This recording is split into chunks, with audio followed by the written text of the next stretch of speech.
made it. The college football playoff round one. It's almost here. Who's going to be the best bet? Who is on upset alert? And who is a lock? Plus, Sherrone Moore was fired this week. I don't know if you heard about that. He went from coaching Michigan to in jail. It's crazy. And Fernando Mendoza is your Heisman this year. This is the Nitro College Football Show. I'm Burl. And I'm Street. Like and subscribe if you love college football. So before we start talking about the college football playoff, and we're gonna dive into predictions, we just want to cover a little bit of news that's happened over the past week. It's been quite a week. For sure. So Sherrone, tell us about, have you ever seen a faster fall for a human being in a prominent position than Sherrone Moore? No. We thought there was no way that this college coaching carousel for this year could get any stranger and weirder than it already has. Sherrone Moore said, "Hold my beer." Like he totally did. So Sherrone Moore's having an affair with a staffer, and he fires her after originally he raised her salary, then he fired her. So she turned in the evidence to the Michigan Athletic Department. He gets all pissed off, goes over to her house, breaks in, is threatening her and all this stuff. Cops come. Dude ends up in jail. Just like that, Sherrone Moore has been fired as the head coach of Michigan in a insane turn of events from a school that, everybody keeps talking about Georgia and our little arrest problem with even this fake shoplifting thing over the weekend, whatever. But my God, Michigan. They have had a run of coaches. Right. It's all coaching. It's coaches. At least Georgia's kids making dumb decisions in their cars. I mean, you could have thought something was going to. These coaches are also making dumb decisions in their car when they're drinking. Right. But you never thought, as bad as the Connor Stallions thing was at Michigan, and Jim Harbaugh, winning a national title and then leaving because he's still under a show cause and couldn't coach there anyway. And then Sherrone Moore, who, oh, by the way, was suspended for 2 games this year and was still due to be suspended another game next year. He didn't even ever finish his suspension. Now all this? Yeah. This is absolutely nuts. The AD got fired the day later. This has been one of the craziest stories. I mean, this makes even Bobby Petrino kind of seem okay, Bobby Petrino had an affair and he fell off his motorcycle.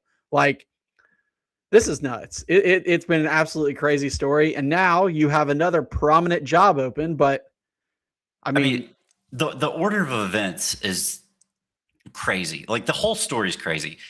He finds out he gets fired, then immediately goes to the girl's house, breaks in, threatens to kill himself, threatens to kill her, and then ends up in jail. He did just get out of he posted bail yesterday or today. But my God, you go from making $13 million a year coaching one of the blue blood programs of college football to ruining your life, really, because it's not just him that's suffering from this. It's his wife and 3 kids. Right. And the story just gets weirder. Like I said, the whole thing about that he raised doubled her salary. And then there's this restaurant. Did you hear about this? This restaurant in Michigan where there's a couple menu items that are named after him and her on this restaurant. And it was this was who place he ate all the time. And he would him and her would go there and eat. And there's it's a pizza place, but there's a Sherrone Moore sandwich and something named after, it's crazy. It's just the weirdest story. It's just then it gets weirder. Wait, there's more. So apparently he's DMing OnlyFans girls, models, whatever, during halftime of the Ohio State game, and then right after he gets out of jail. Oh God. So the question is, Now you have Michigan left, one of the most prominent jobs in America, one of the top 5 winningest programs in the history of college football. Penn State finally found its coach in Matt Campbell after a god-awful long time. Who's going to take the job at Michigan? I mean, I know somebody will, but man, you were walking into a serious, serious dumpster fire there. A program that won a national championship 2 years ago. Yeah, and the biggest thing, I think, well, not the biggest thing, but one big thing that the program, is being accused of right now is knowing that this was going to happen, that they were going to fire Sherrone Moore, but sat on it until after National Signing Day. Right. Yeah, and signed. they've lost some recruits. Some guys have gotten out of their letters of intent. Like I said, the whole thing about them knowing about it, apparently the AD was fired too. So it's just a bad situation up there for a program that's been mired in controversy, even though they won a national championship. I hope it was worth it because I got a feeling that it's going to be a tough couple of years up there after this. Yeah, who you think's gonna take over? I have no clue. At this point, I have no clue who they're going to hire. I think Kenny Dillingham's going to end up there. You think so? God, Yeah. but man, he loves Arizona State. Like he talked about growing up, seeing the stadium from his parents' house. Like, they'd have to pay me a lot of money to walk away from that. But hey, to each his own, right? Ambition and money can make you do some things. So good luck, Michigan. Roll Tide Willie 69 in the comments. Dave Portnoy will get the nod and drive them farther into the ground while bragging about how they are the greatest 2-10 team. I mean, Underwood is still there, right? He hasn't transferred yet. He hasn't hopped in this crazy QB transfer portal group that we've got going on that Lagway joined today that's already got Sam Levitt in it. I mean, yeah, Underwood's still under contract. That's the only thing. That ain't stopping anybody. Hell, USC is having to announce every player is re-signing. What the heck is up with that? Seriously. This is college football, and USC is literally announcing that every player has re-signed for another season. They're not employees. They're not under player contracts, and it's USC. Of all places, everybody's accusing the SEC of always being cheating before paying players was legal. Well, there was one school that was definitely doing it too, and it was USC. So, yeah, and all these people on Twitter and talking heads saying, "Oh, now that everybody can pay people, everybody's good."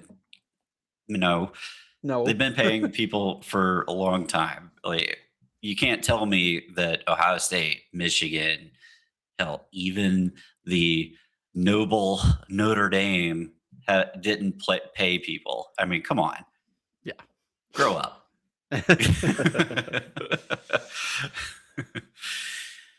So that's a wild story. And speaking of someone else, an underdog, going from an underdog story to being a huge heel, monster heel in college football. Diego Pavia comes in second in the Heisman and steals all the headlines from the Heisman winner, Fernando Mendoza. Yeah, he's painted himself into the biggest butthurt sore loser of an individual award. and it sucks because Mendoza, he's a great story. He is, and he's a fantastic person by all accounts. I mean, what we've seen on TV. Right. And he's at a school that Indiana, up until like 2 years ago, was the losingest program in college football history. And now they've had a playoff team and an undefeated Big Ten championship team and a Heisman Trophy winner. What a story. And the number one ranked team in the country. Right. What a good story. And all the headlines are about Pavia rolling in with his brothers, looking like the guys from the Roxbury, like you said. Yes. And then going out clubbing with his little like neon sign that says F the voters and all this stuff. And man. My favorite post of the weekend was a picture of him like prior to the Heisman Trophy ceremony when, they're doing their little pictures and stuff. and someone said, if Axe body spray was a person. You're not wrong. That was funny. It was funny. Yeah. I mean, the whole situation's funny, but yeah, I'm happy for Fernando Mendoza, who almost was a Georgia Bulldog. That came out this week. I knew Georgia had recruited him, but dang, look at what happened. Like, he ended up not signing to Georgia, went to Indiana, starter, won the Heisman, but that meant that Georgia ended up keeping its faith in Gunnar Stockton, who Gunnar finished 7th in the Heisman voting. It's Georgia's second highest Heisman final or whatever finalist, since Garrison Hurst. Stetson finished 4th in 2022, and Gunnar finishing 7th is the other highest we've had since 1992. So, and he'll be back next year. He'll be one of the favorites next year, going into to the 26th season. As he should. The good stories are all around there.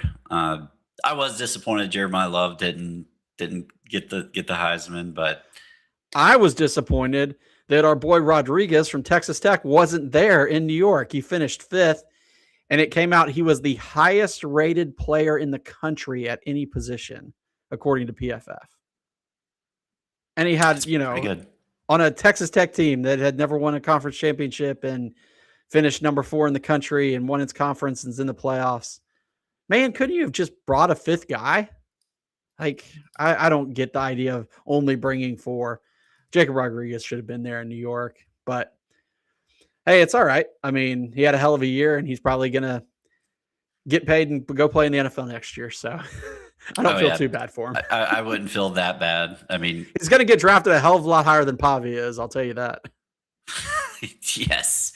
That's all the memes today is, where is Pavia's next position? And it's like gas station attendant, fast food worker, stockbroker. Yeah.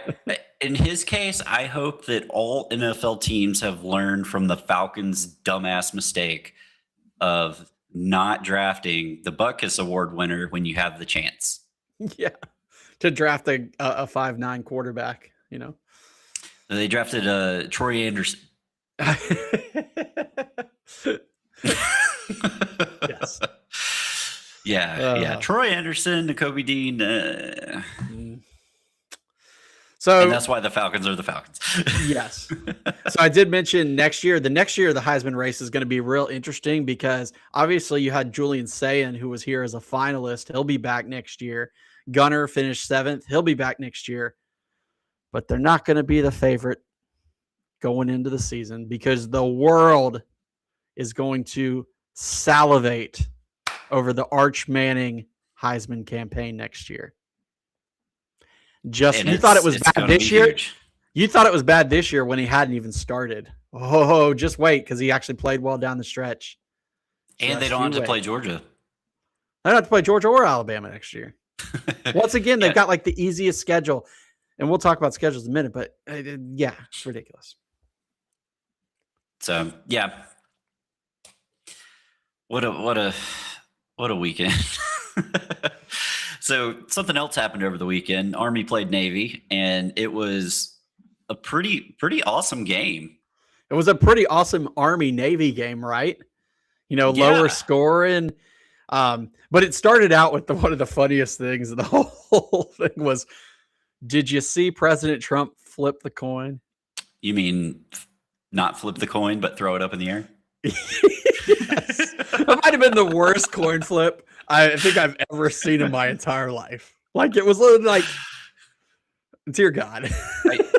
It looked like everybody around him was like, for real? Actually, yeah. So it started with that, but like you said, it was a good back and forth game till the fourth quarter there. And what ended up being the go-ahead touchdown was just a crazy sequence. Navy had the ball, second down. I think they were at the 1, and they tried to run kind of like the tush-push play almost. And Navy's quarterback fumbled it like up in the air, but it went right back to him. And then he caught it, but then he fumbled it again, and the ball was just lying there on the ground. The Army defensive end or linebacker tried to pick it up, kicked it back, And luckily, Navy recovered it. Their running back recovered it. And then 2 plays later on 4th down, they threw a touchdown pass that ended up being the game-winning score. It was a crazy fumble, though, because like the initial fumble went right back to the quarterback. But then after that, it was just lying there. It was just crazy luck. Yeah, I couldn't believe it. I couldn't believe it because I mean, I actually kind of stepped away from the game for just a little bit. And then when I came back, I was like, holy cow, Navy, what happened? And I had to go back and watch it and was just mind blown. It was awesome. So the Navy wins for the 2nd year in a row over Army. After Army had like a 4 or 5 game win streak in the series. So they get to they got to get the high fives from Trump after the game, I guess.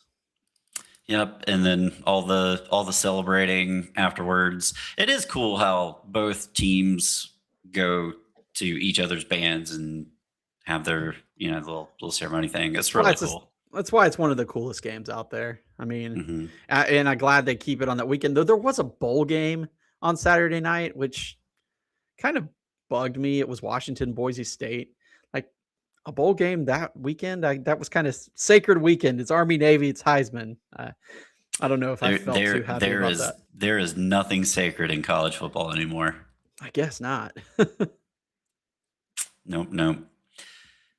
But SEC schedules are out for next year, and 9 games. It's gonna be brutal. Man, the SEC got duped into doing the 9-game schedule. They got pressured by the Big Ten.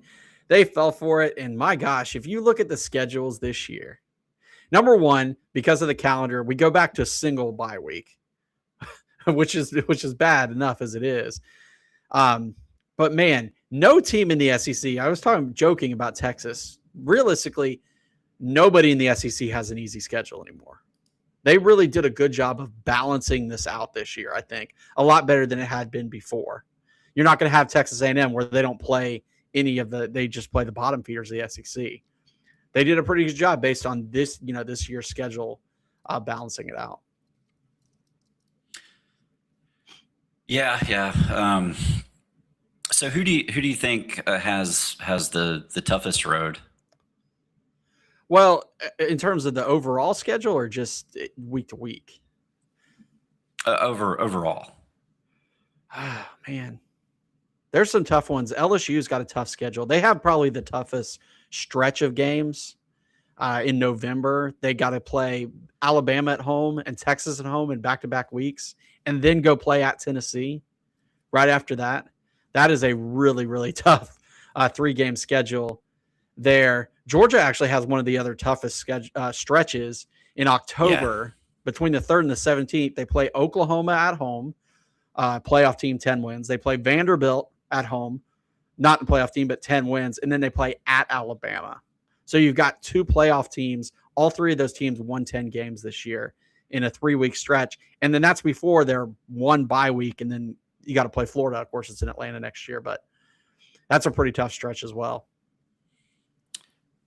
Yeah, that stretch that Georgia has with Bama, Auburn, Florida. I mean, yeah. Oh yeah. And then, you're right. It's Alabama and then it's Auburn. So I messed up the dates. It starts on 9/26. Sorry. Then they have Auburn before the off week. Then Florida. Then they come back and it's Ole Miss, Missouri, South Carolina, and Tech. So. Yeah, Georgia's schedule is pretty rough the second half of the season because they've got those 2 cakewalk games at the open of the year. Schedule gets real tough real quick for Georgia. It's going to be quite a march. Yeah, looking at Auburn's got to navigate. I don't know. Depends on how Vandy is. Yeah, I don't know how good Vandy's going to be next year. Yeah. So just some highlights of the overall schedule, though, kind of the weekends that you want to watch, right? And I'm not going to put the last weekend of the year on there because everybody knows, rivalry week's always awesome. But let's talk about a couple of these weeks. The best out-of-conference weekend is September 12th, week 2. Listen to these matchups in week 2. This is pretty good. And Georgia's playing cupcakes. They're not even there. You've got Arkansas taking on Utah. Utah was a good team. I think they finished, 16th, 15th in the rankings. Missouri, Kansas, that's just a blood war. We'll leave it at that. Oklahoma at Michigan, which now gets even more interesting with the Michigan stuff going on. Tennessee's playing at Georgia Tech. That's Ohio State, Texas rematches that week, and Arizona State goes to Texas A&M. So that's a hell of an out-of-conference week right there. Man, Georgia Tech might be terrible next year. They could be. Because they're losing all of their coaches. If Aaron Philo leaves and goes to Florida with Faulkner, I don't even know what they're going to do at quarterback next year. So, but that's definitely the best out of conference weekend. There's two other really good in conference weekends that I want to talk about. Week 4, you've got Oklahoma at Georgia, Texas A&M at LSU, and Texas at Tennessee that week. That's a pretty good one. And then week 6 is probably the best weekend of the year in terms of conference games. You've got Georgia at Alabama, Texas A&M at Missouri. You've got the Red River rivalry or shootout, whatever. And then Ole Miss versus Vanderbilt. So that's week 6. So it like I said, the SEC, by going to this 9-game conference schedule, is really going to look better week to week. Nobody's going to be able to complain about SEC schedules after this. It's annoying that people complain about it now because obviously the voters and the committee don't give a shit who you beat. No, they just care if you win or lose. Yeah. How many losses do you have? That's the first question they ask. That's it. That's the first thing, and then maybe a little head-to-head at some point in the discussion. Ask Notre Dame. Exactly. Oh, yeah, man. So SEC goes to nine games. We're already seeing teams back out of conference games, which kind of sucks. But I think that it gets made up for with all the conference expansion that we've seen, because next year Georgia plays Oklahoma during the regular season for the first time, which is pretty cool. And then I think we finally get to go play Texas A&M next year after that. Man, I was hoping they were going to keep pushing that out. That would have been awesome. We're going to mention this later, but I was going to mention it later. But Carson Beck is going to travel to Texas A&M before Georgia does. That's amazing. Yep. All right. You ready to dive into some predictions? Let's do it, man. Okay. So I figure we start with the two biggest games. So let's go with the rematch first. All right. Alabama at Oklahoma. Yeah, the teams met November 15th. Oklahoma won that game 23-21 thanks to a pick 6 and a punt return touchdown.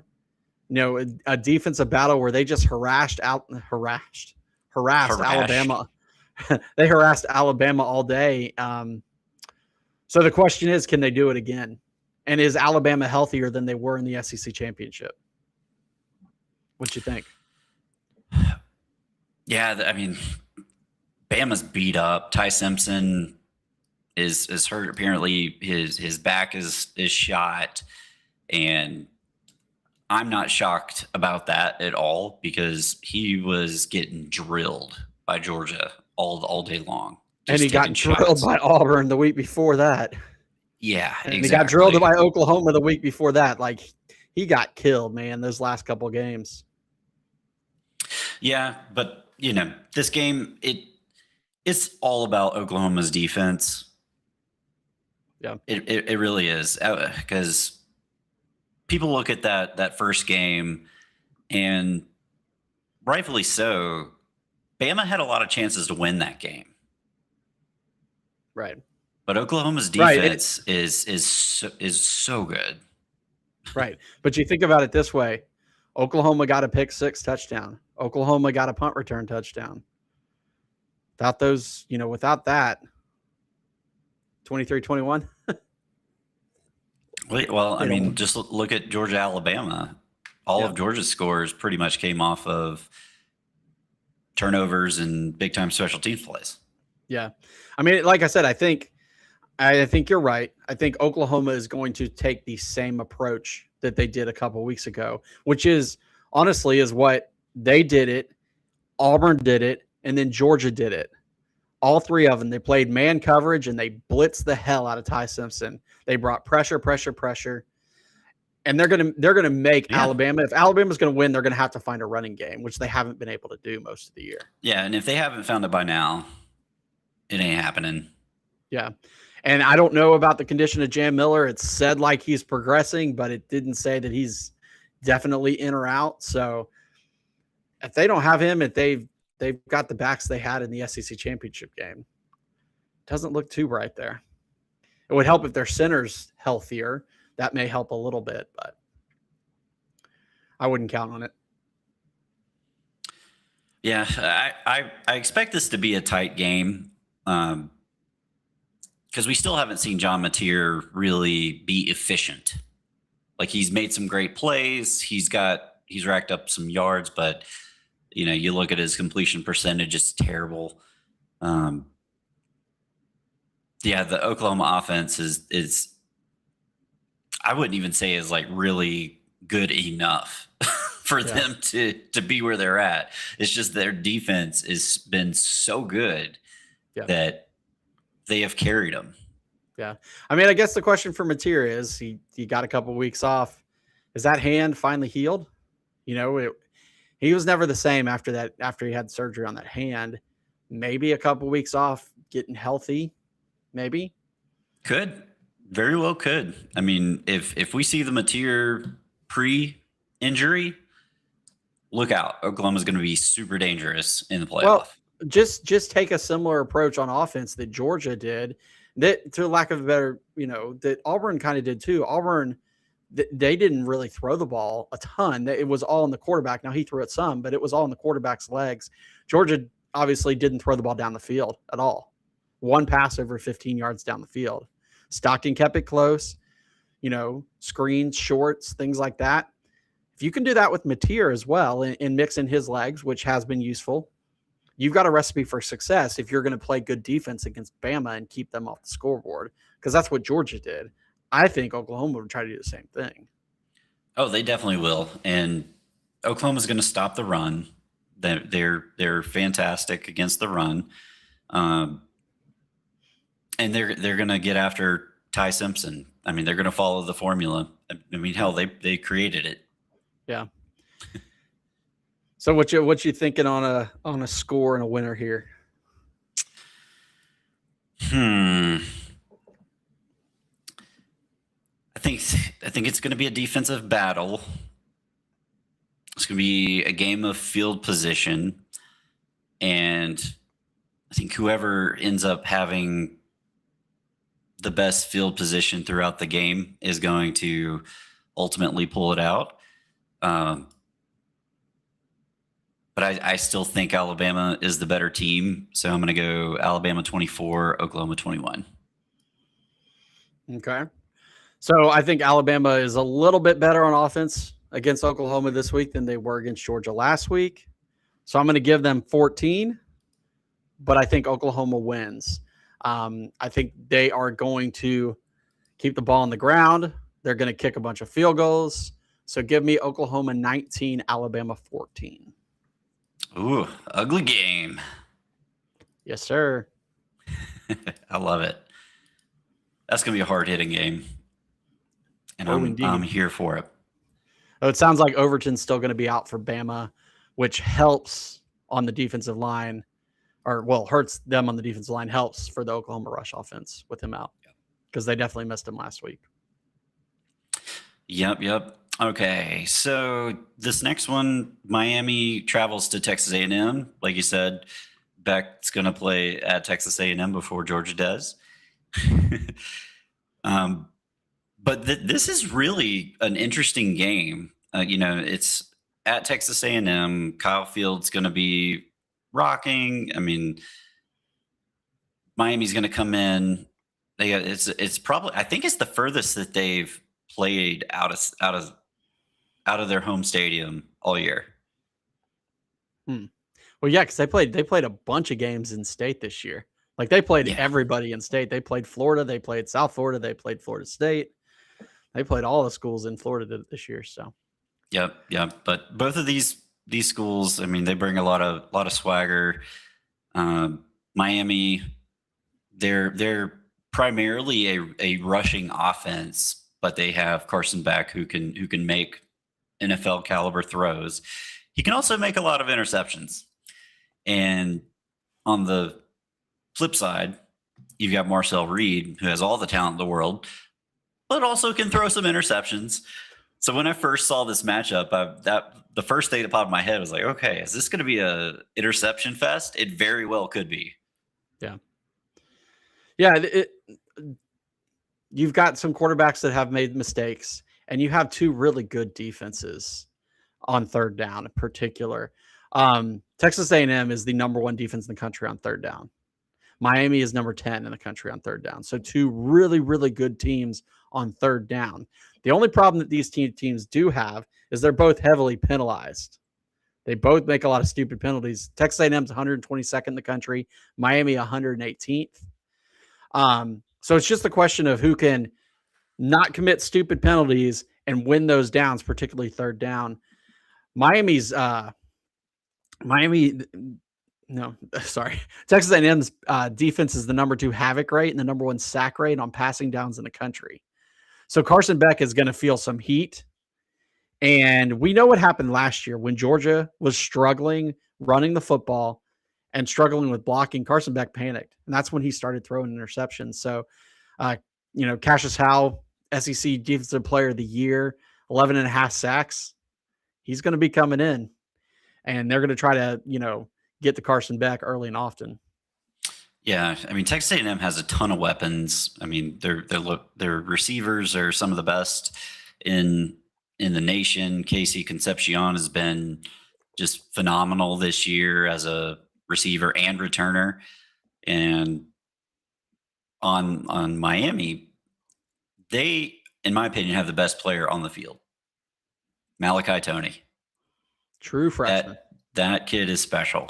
I mean, you talk about someone who's going to be in the Heisman running. Look out for him next year. Yeah. I mean, honestly, I think he's probably one of the biggest reasons why Miami was able to pull it out against Notre Dame earlier in the year. He makes circus catches, and they're probably going to need a lot of that to stay in this game. Yeah, I think the end of the day, this game's going to come down to Carson Beck. The guy, as much as Carson Beck had a rough middle portion of the year this year, last 4 games he's been absolutely lights out. These are his stats in the last 4 games. He's been at 75% completion percentage or higher in every game, over 80 twice. 11 touchdowns, 1 interception, and around 1,100 yards. All wins, all good wins by Miami after they had suffered their second loss of the season. So he's kind of stabled himself, got back to looking like he was at the beginning of the year when people were like, oh, Carson Beck's going to win the Heisman. He's kind of looked that way the last few games. The other thing that's interesting in this game is that Miami, now you would think Miami with dynamic players with a strong run game, they like to score a lot, and they're a pretty good scoring offense, but they play slow. They're the 130th ranked team in the country in tempo. They go very slow and methodical down the field. A&M likes to run the ball and likes to score, and they've got these weapons and stuff. So a little bit of keep away game here with Miami. Miami's going to play slow. So while I think these are good defenses and good offenses, I think it'll keep the scores a little bit lower. So I'm going to go with Texas A&M to win this game. I think they were the, number 2, number 3 undefeated team in the country up until the last week. They've been really good all year. So give me the Aggies 27, Miami 20. Yeah, this to me is even more of a toss-up than Alabama and Oklahoma. You look at the spread; it's a 3.5 spread. Alabama, Oklahoma's 1.5, but I feel like Miami has the better, more balanced team. I mean, because their defense statistically is better, their offense is good, but Texas A&M's played a much tougher schedule, even though the SEC teams they played were all in the bottom half. They still had to battle. And if this was played anywhere else besides Kyle Field, I'd probably pick Miami. But it's not. It's at home. It's a playoff game. It's hard to win on the road anywhere. And we know Carson Beck can get rattled. So and there's dudes doing this number. Lots of that, whatever that is. So we're both taking the Colt to win. Yeah. Yep. Yeah. The cultists. Yeah. Except I think this is going to be much closer. I got Texas A&M 31, Miami 27. Okay. All right. And now we got the two games that are not going to be quite as hard to pick. Not at all. I mean, let's call these games that involve coaches that have already taken other jobs. Well, this game, what makes this game interesting is JMU's Twitter account has been phenomenal this past week.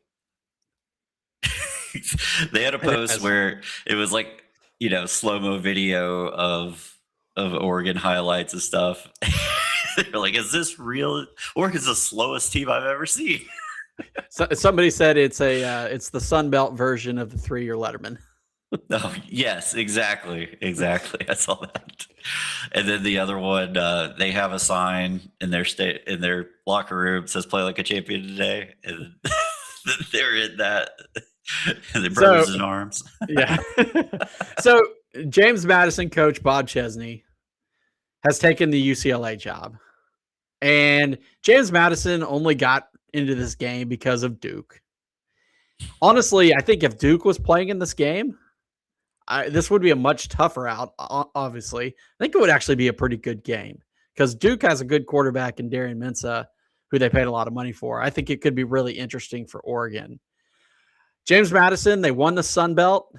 Their only loss was in week 2 to Louisville. They were number 10 in the country nationally in scoring and in defense. They had the Sun Belt Offensive Player of the Year in Alonzo Barnett and a running back named Wayne Knight. Newman. Yes, you beat me to it. So James Madison had a very, very successful football season this year. The Dukes were a good football team. And cherry on top, they hired Florida's head coach, Billy Napier. They did. So Sun Belt Billy's back in the Sun Belt. The Fun Belt. Now, Oregon, on the other side, Oregon has been playing really well since the loss to Indiana. They do what they do. They score lots of points. Dan Lanning's a maniac. They get 2 receivers back from injury. So the question is, Burl, does James Madison even make this a game worthy of being a playoff game? Highly unlikely. As the Magic 8 Ball would say. Yeah, I tend to agree with you on that. I think the best thing about this game for James Madison is for Coach Bob Chesney, because after they lose in Oregon, he doesn't need to fly back across the country. He can just fly down to LA and start his new job. Yeah. I want to see a good game by Wayne Knight. That's it. Yeah. Give me that and I'm happy. That'll be entertaining enough for me. No, I think Oregon is going to handle them easily. I'm going Oregon 42, JMU 24. Yeah, I think 21.5 ain't enough. I'm going Oregon 45, James Madison 14. Woo. It just total stomping. And then there was one more total stomping that's going to happen, even though it might not be as much of a total stomping as it was during the regular season. Talk to me. Tell me about it, bro. So we have a rematch. Tulane playing Ole Miss. They meet again after the lopsided early season game in Oxford, where Ole Miss just dominated 45-10. But this is a different Ole Miss team, perceivably. We don't know yet because this will be their first game without Lane Kiffin. They do have their offensive coordinator. They do have a bunch of the offensive coaches came back.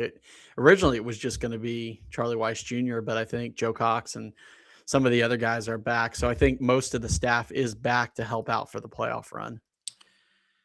Yeah, Joe Cox is a key cog in that offense. Look out for that Ginger Ninja, man.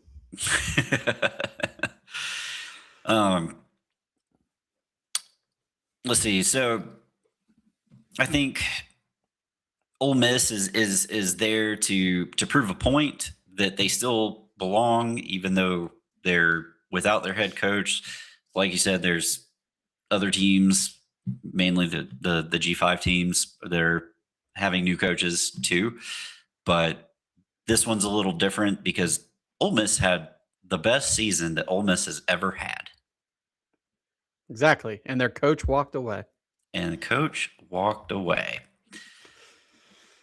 Yeah, but they still have a ton of talent. Trinidad Chambliss is awesome, and it's kind of a shame he was left out of the Heisman discussion because he was right there with all of those guys.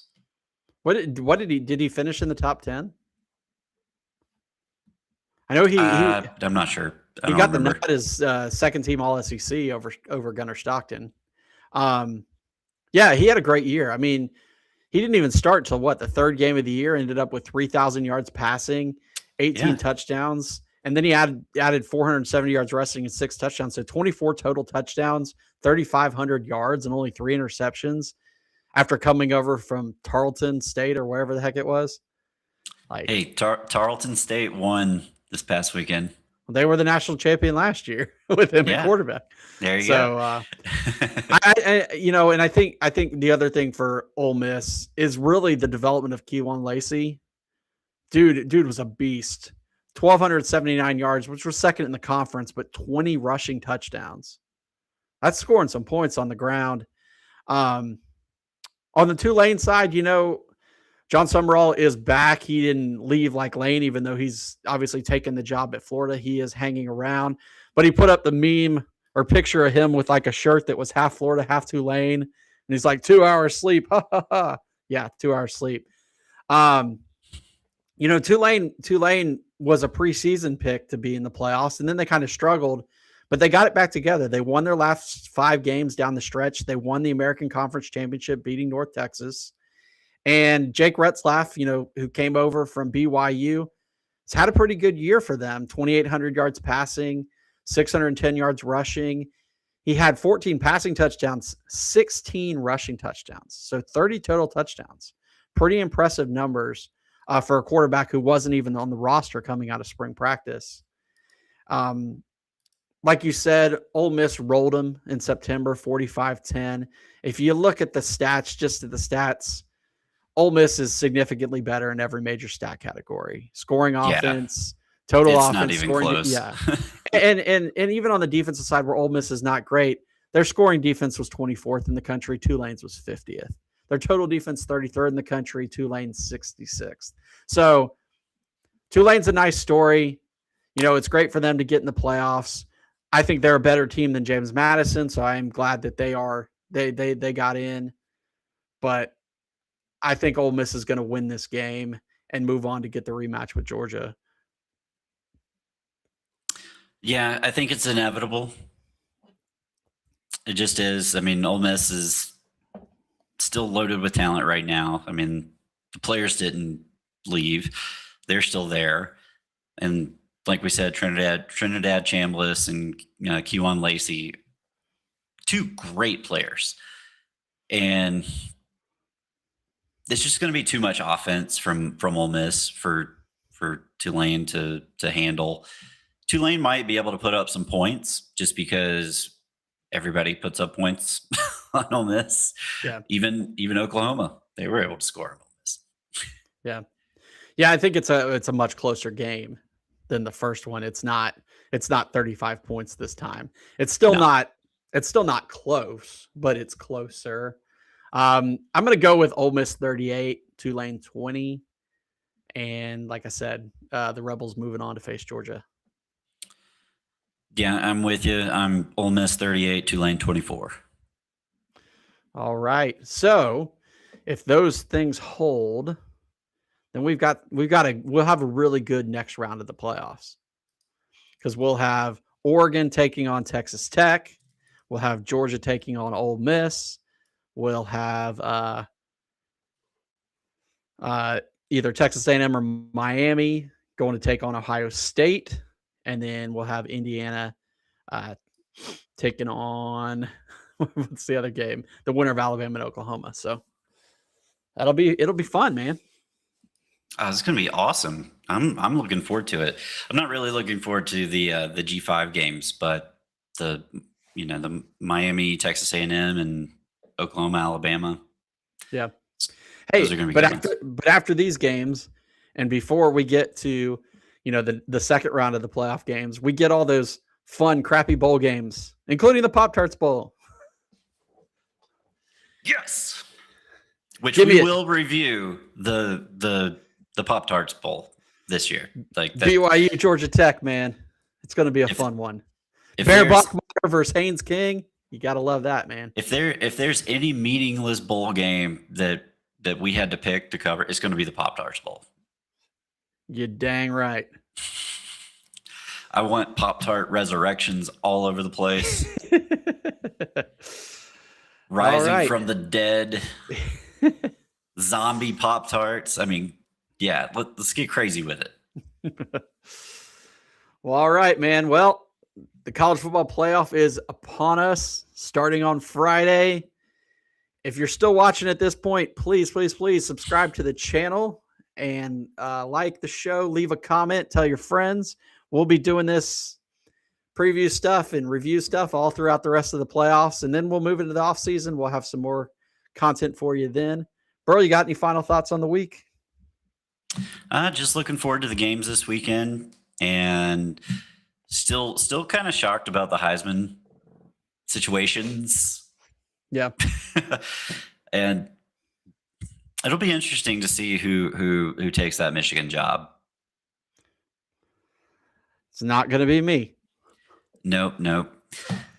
But I am looking forward to January 1st when we finally get to see the Dogs play again. Probably against Ole Miss. Yep. So hopefully it'll be a fun playoffs. I am a little worried because a lot of the pundits are picking Georgia to win it all. I don't like that. Hey, you're playing good football at the end of the year, and you get through the SEC and you go 12-1 and you stomp Alabama. People remember that a couple years ago you won back-to-back national titles. I still don't like it. All right. Well, until next time, I'm Street. I'm Burl. Go Dogs. Go Dogs.